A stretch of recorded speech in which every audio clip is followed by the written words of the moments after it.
সকাল সকাল বাসি কাজকর্ম সব সেরে নিয়ে এখন আমি চা বসিয়ে দিচ্ছি। সকাল সকাল চা খাওয়া অভ্যেস, সে কারণেই চাটাকেই আগে বসিয়ে দিচ্ছি। চাটা করে খেয়ে দিয়ে তারপর বাদবাকি কাজগুলো সব পরপর করে করব আর কি। তো যাই হোক, শুভ সকাল আমার প্রিয় বন্ধুরা, সকলে কেমন আছো? আশা করছি যে যেখান থেকে আমার ভিডিও দেখছো সকলে ভালো আছো, সুস্থ আছো। আর আমরাও খুব ভালো আছি। জলপাইগুড়ি জেলার এই ছোট্ট গ্রাম থেকে আমি মামুনি আবারও চলে আসলাম নতুন একটি ব্লগ ভিডিও নিয়ে। সম্পূর্ণ ভিডিওটা জুড়ে আমার সাথে থাকার অনুরোধ রইল। যারা নতুন এসেছো, ভিডিওটা যদি ভালো লাগে প্লিজ একটা লাইক করে আমার পাশে থেকো। আর যারা আগের থেকেই আমার পাশে আছো তাদেরকে আমার অসংখ্য অসংখ্য ধন্যবাদ। এখন কিন্তু বেশি বেলা হয়নি, এখন বাজে সকাল 7টা।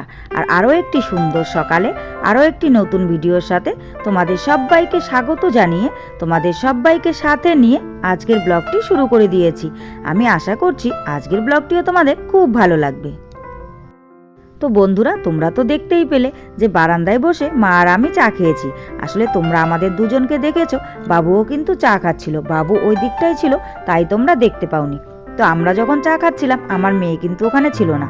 আসলে মেয়ে তখনও ঘুম থেকে উঠেনি, সে কারণেই মেয়ে ছিল না। আমরা চা খেয়ে নিয়েছি। চাটা খাওয়া যেই আমার কমপ্লিট হয়ে গেছে, রান্না বসাবো, তখন মেয়ে ঘুম থেকে উঠলো। আর ঘুম থেকে উঠেই বলছে, মা আমি মুখ ধোবো, আমাকে জল দিয়ে যাও। তো ওকে তো জল দিতে হবে, নিজে নিজে নিতে পারলো, ওকে আমাকে জল দিতেই হবে।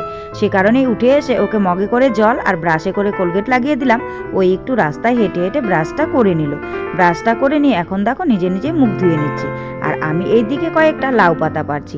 আর জানো তো, কালকে অনেক ডোকা মা কেটে ফেলেছে, মানে সাইড দিয়ে যে ডোকা ফোকাগুলো ঝুলেছিল বেশিরভাগ ডোকাগুলোই কেটে সকলকে দিয়ে দিয়েছে। আর অল্প কিছু ডোকা আছে, তো আজকে ভেবেছি একটুখানি শাক করব। মানে ডোকা চচ্চড়ি টচ্চড়ি কিছু করব না, মানে সব কিছু দিয়ে একটু শাক করব। ওখানে মা দু একটা আলু গাছ মানে লাগিয়েছিল, তো আলু পাতা নিয়েছি, কটা কটা হচ্ছে কালো মেঘের পাতা নিয়েছি, লাউ পাতা নিয়েছি, সবগুলো দিয়ে একটা সুন্দর শাক করব আর কি। তো যাই হোক, রান্নাবান্না আমার কিন্তু হয়ে গেছে, সেগুলো আর আমি তোমাদের সঙ্গে শেয়ার করলাম না। এখন দেখো কিছু কাপড় বেরিয়েছে জানো তো, মানে বেডশিট, তারপর চাদর টাদর, আর তো সে কারণেই। আর এগুলো একটু নোংরা হয়েছে, কদিন বিয়ে টিয়ে গেল, অল্প অল্প করে তো সব কাচাকাচি করতে হবে। একবারে সব কাচাকাচি করলে অসুস্থ হয়ে যাব। আসলে সেরকম কাচাকাচি করার অভ্যেস নেই আর কি।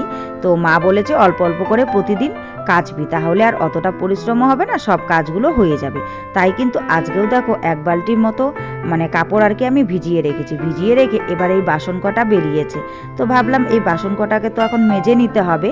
আর বাদবাকি কাজগুলো গুছিয়ে গুছিয়ে তো আমাকে করতে হবে। এবার কাজগুলো যদি ফেলে রাখি আর অগোছালোভাবে করলে জানো তো অনেক সময় লেগে যায়, কাজের কাজ কিছুই হয় না। তো আর যদি গুছিয়ে সুন্দর করে করা যায় তাহলে কিন্তু অল্প সময়ের মধ্যেই সব কাজ খুব সুন্দরভাবে হয়ে যায়। আর তো বন্ধুরা, তোমরা তো দেখতেই পেলে যে আমি ওখান থেকে কিছুটা বালি নিয়ে এসেছি।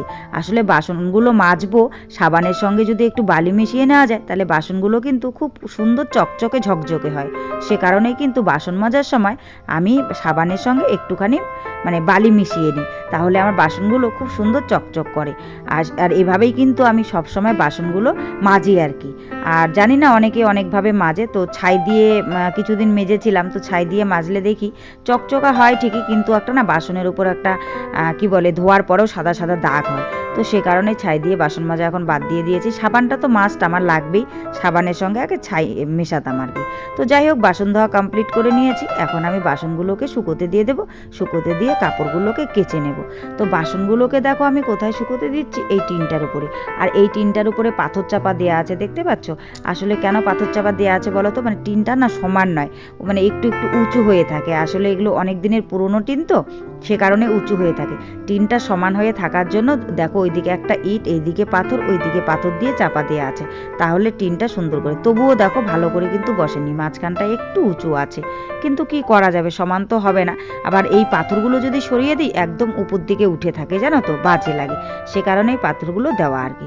তো যাই হোক, এবার বাসনগুলোকে আমি ওখানে সুন্দর করে মেলে দিয়েছি।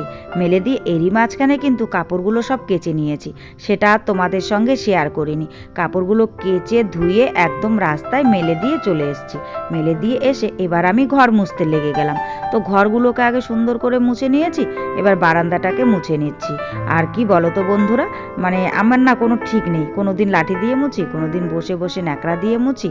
তো আজকে মানে কাচাকুচি বেশ কিছু কাজ করেছি, তো আজকে সময় নিয়ে মানে বসে বসে বসে ঘর মোছার ইচ্ছেটা যেন নেই, সে কারণেই ভাবলাম না আজকে ঘরটাকে লাঠি দিয়েই মুছে নিই। তাই কিন্তু আজকে দেখো ঘরটাকে লাঠি দিয়েই মুছে নিচ্ছি।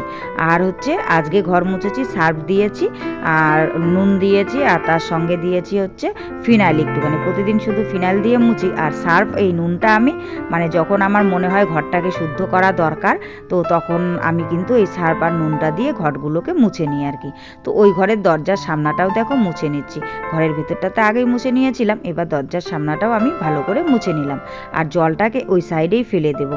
আসলে ওই সাইডে একটু মানে টিয়ে পড়ে, নোংরা টোংরা, জলটাকে দিয়ে দিলে ধুলোবালিটা মরে যায়, সে কারণে জলটাকে ওই সাইড দিয়ে দিলাম। এবার আমি উঠোনটাকে ঝাড়ু দিয়ে নিচ্ছি। তো এই সামনের উঠোনটা, মানে সামনের উঠোনটা বলতে দরজার সামনাটা আর কি, সদর দরজার সামনাটা, তো এই জায়গাটা কিন্তু আমি এই ঝাড়ুটা দিয়েই বেশিরভাগ ঝাড় দিই। আর এখন দেখো কি হারে ধুলো উঠছে, আসলে ধুলোবালির দিন তো এসেই গেছে, তো সে কারণে ধুলোবালিটা একটু বেশি মানে উঠছে আর কি। এখানে জলের ছিটে দিয়েছিলাম, তো ওগুলো শুকিয়ে গেছে একদম, মানে বোঝাই যাচ্ছে না যে আমি ওখানে জলের ছিটে দিয়েছি বলে কিন্তু ধুলোটা অনেকটাই কম উঠছে, সেটা বোঝা যাচ্ছে না। আসলে মানে জলটা পুরো টেনে নিয়েছে তো, আর ধুলোগুলো একটু মরে গেছে, তো সে কারণেই মানে ঝাড় দেওয়ার সময় ধুলোটা কিন্তু খুব অল্প পরিমাণে উঠছে। তো যাই হোক, এই জায়গাটা সুন্দর করে ঝাড়ফাট দিয়ে নিয়ে আমি সব কাজ সেরে মেয়েকে স্নান করে নিজেও কিন্তু স্নান টান করে একদম চলে এসেছি। তো স্নান করে চলে এসে এবার ঠাকুরটাকে দিয়ে নিচ্ছি। আর তোমরা তো জানোই এখন ঠাকুর দেওয়ার কাজটা আমাকেই করতে হয়। তো বাইরের ঠাকুরটাকে দেওয়া আজকে তোমাদের সঙ্গে শেয়ার করলাম। আসলে ঘরের ঠাকুর দেওয়াটা মাঝে মাঝে শেয়ার করি, কিন্তু বাইরের ঠাকুর দেওয়াটা তোমাদের সঙ্গে আর শেয়ার করা হয় না, সে কারণে ভাবলাম না আজকে বাইরের ঠাকুর দেওয়াটা তোমাদের সঙ্গে শেয়ার করি। তো তুলসী গাছে জল ঢেলে নিলাম, এখন শিব ঠাকুরকে দিয়ে দিচ্ছি। আর এই যে অপরাজিতা ফুলটা দেখতে পাচ্ছ, এর পেছন দিকের গাছটাতে দেখি দুটো অপরাজিতা ফুল ফুটেছে। তো ভাবলাম, দুটো না বেশ কয়েকটা আর কি, মানে এই প্রথম ফুটেছে জল দেওয়ার পরে, বাবু জল দিচ্ছিল, তো ভাবলাম না ফুলগুলো নিয়ে এসে পুজো দিই। তো যাই হোক বন্ধুরা, সব মিলিয়ে আজকের ব্লগটা তোমাদের কেমন লেগেছে অবশ্যই কিন্তু